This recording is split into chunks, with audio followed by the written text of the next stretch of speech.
Cheers, guys.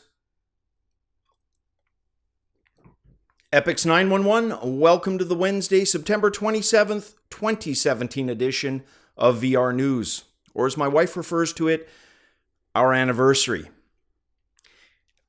Anniversary, and a week later, I've got her birthday. So these are very precious days, if you get my meaning.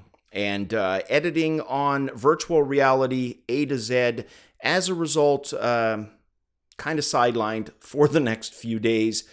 But it will get done. Can't wait to release those. Like I said, just really happy with how the first two turned out.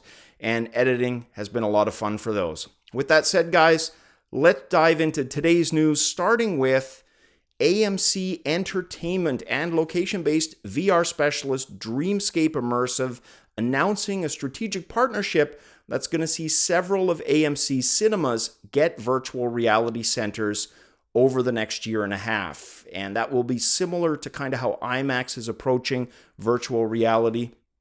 AMC Entertainment is the world's largest theater chain. They personally invested 20 of the $40 million invested to date into Dreamscape Immersive, who for their part has been working on warehouse-scale virtual reality, and it calls this virtual reality multiplex. And instead of a variety of movies, Dreamscape Immersive locations are going to offer a variety of VR experiences.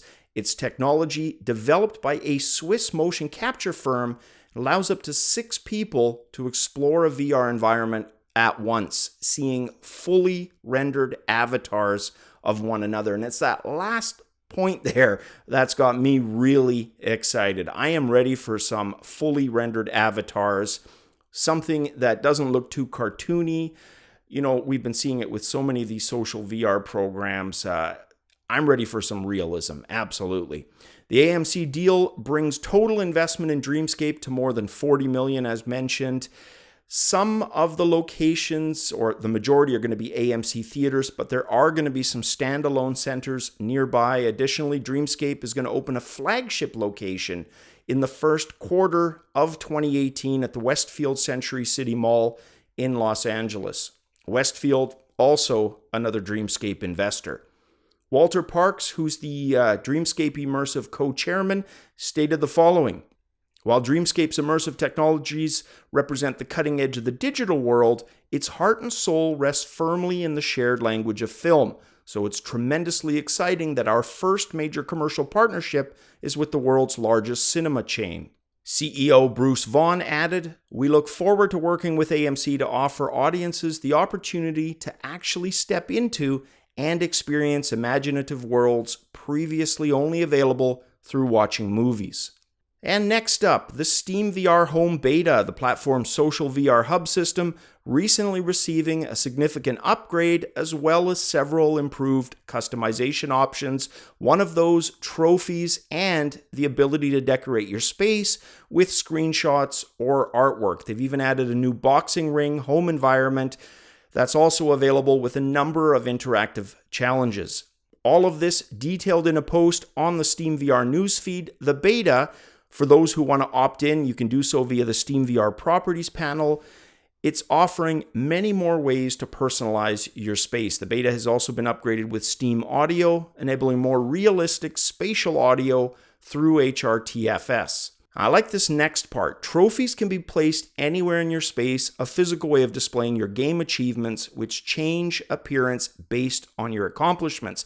They can also act as a neat shortcut to launch quickly into a particular title. That I like, having a trophy for a game that you can then activate to actually launch it. Very cool idea.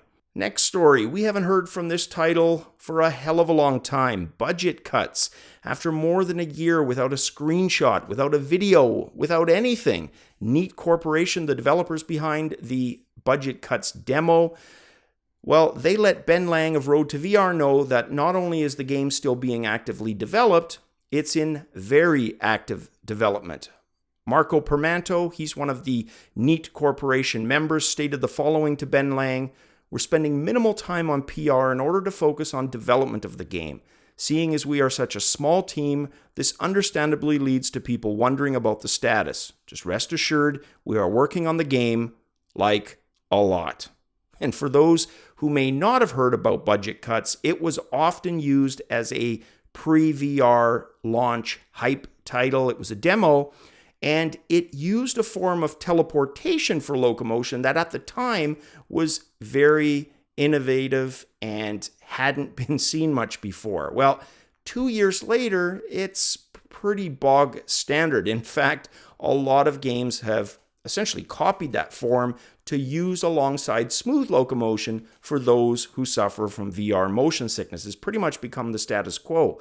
My curiosity is, how are they going to take what was fresh and novel at the time and make it still feel interesting and relevant? Hopefully, they've been working on those aspects of the game. Otherwise, you run the risk of part of it, at least the locomotion part, feeling pretty dated. That brings us to our last story. Wanted to just talk about this one for a couple of minutes because it's got some important ramifications, some potential fallout that virtual reality right now probably doesn't need and certainly doesn't deserve. And let me just explain the case quickly. Throughout the 20th century, we've seen stuff like Reefer Madness, which probably did more damage to, its subject matter than good. And the fallout of that film is still felt by people just because of misinformation and just plain being incorrect.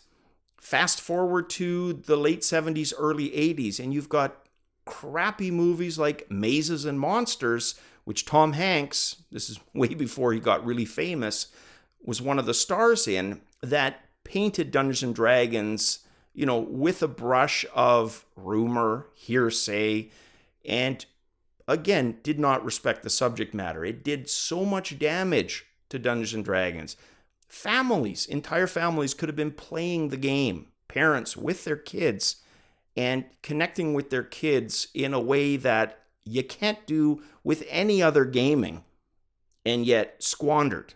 I mean, sure, there were parents that were, could see through that, but a lot couldn't. And they just thought of the game as evil, right? We've seen it in the music industry. We've certainly seen it with video games, right? Being pointed at as this evil thing. That's my only concern with this. Otherwise, nice short film. I mean, the cinematography is good, the pacing, the framing, the special effects are fantastic.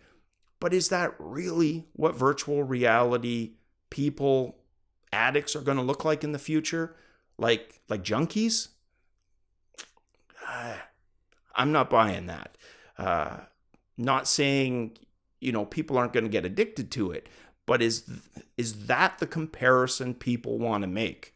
And sorry, but that is what the film insinuates.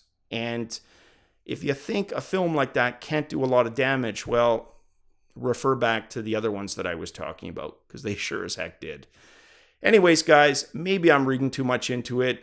Personally, I don't think so. I think we need to be careful, especially at this point in VR's life cycle.